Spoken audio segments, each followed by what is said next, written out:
Olá, pessoal, tudo bem?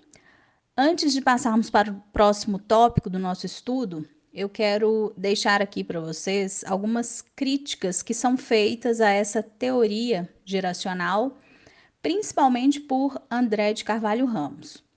E tem algumas que são muito interessantes. Mas lembrem-se que para provas objetivas, continua do jeito que nós estudamos, vale a teoria geracional, vocês vão marcar de acordo com o que foi estudado, tá certo? Mas em uma prova aberta ou oral, você tem espaço para dizer que essa teoria é criticada. Por quê? Primeiro, ela transmite uma ideia errônea de que uma geração de direitos substituiria a outra. E nós sabemos que essas gerações, elas se adicionam. Elas estão em uma relação dinâmica, um direito não sobrevive sem o outro, então não há que se falar em substituição. Então, nós temos, né, uma ideia de adição de uma geração para outra, nós vamos sempre ganhando direitos. E o termo geração, ele não expressa bem essa ideia. Por isso que alguns autores preferem o termo dimensão ao invés de geração.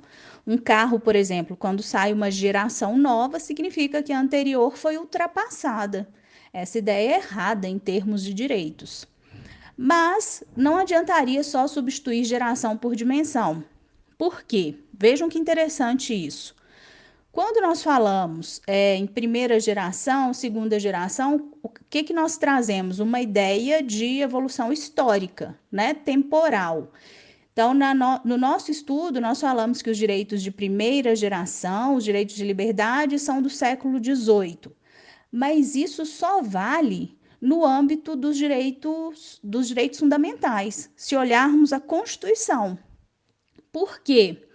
Se nós analisarmos no cenário internacional, os primeiros tratados internacionais de direitos humanos, eles não foram protegendo direitos de primeira geração. Os direitos de segunda geração vieram antes no direito internacional dos direitos humanos. Por quê? Nós vimos que os documentos do século que marcam os direitos do século XVIII são Constituição Francesa e Constituição Norte-Americana. Não temos nenhum tratado internacional, né? Mas nós temos tratados internacionais já desde 1919 protegendo direitos sociais, direitos dos trabalhadores. A OIT foi criada antes da ONU, sendo que os direitos de primeira geração só apareceram em documentos internacionais em 1948, com a Declaração Universal dos Direitos Humanos. Então, vejam que crítica interessante que dá para a gente fazer aqui, né? Essa teoria geracional, ela não teria valor em termos de tratados internacionais, porque a segunda geração de direitos apareceu antes em documentos internacionais, que são os direitos sociais resguardados pela OIT. E os de primeira geração só vieram depois, no pós-Segunda Guerra, com a Declaração Universal dos Direitos Humanos. Muito interessante, não é? Além disso, a teoria geracional, ela traz os direitos de uma forma separada, fragmentada, e isso acaba indo contra a ideia de indivisibilidade dos direitos humanos. Então, essa teoria, ela é aceita para fins meramente didáticos, mas nós temos que ter em mente que um direito não se concretiza sem o outro, né? Então, não dá para separar, os direitos não são estanques. Eles fazem parte de um todo indivisível e isso é reforçado pela característica da indivisibilidade. Então, apesar de separarmos por gerações para estudar, na prática, os direitos são indivisíveis. E, além disso, a última crítica aqui, os direitos comportam novas interpretações de acordo com a evolução social.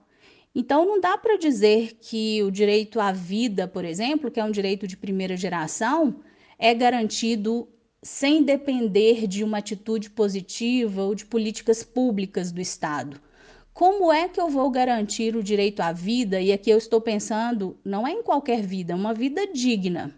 Como é que alguém vai ter vida digna se não tem saúde, se não tem educação, se não tem trabalho, se não tem um meio ambiente sadio. Então, nós precisamos de uma conjugação de direitos para garantir esse mínimo existencial, para garantir a própria dignidade. Então, essas novas interpretações colocam em xeque esse conteúdo pré-definido para cada direito, né? Então, por todos esses motivos, o André de Carvalho Ramos entende que essa teoria está ultrapassada. Repito, só mencionem isso em questão discursiva e uma prova oral. Para as questões fechadas, entendam, decorem, se for necessário, a teoria geracional e marquem, né, o que a banca quer que vocês marquem. Nós não brigamos com questões objetivas, mas acho importante que vocês conheçam essas críticas, tá bom? Agora sim, nós podemos avançar no nosso estudo. Gente, qualquer dúvida que vocês tiverem, vocês podem me enviar lá no WhatsApp, já deixei o link aí no canal, ou aqui pelo Telegram, tá certo? Então, bons estudos para vocês. Até amanhã.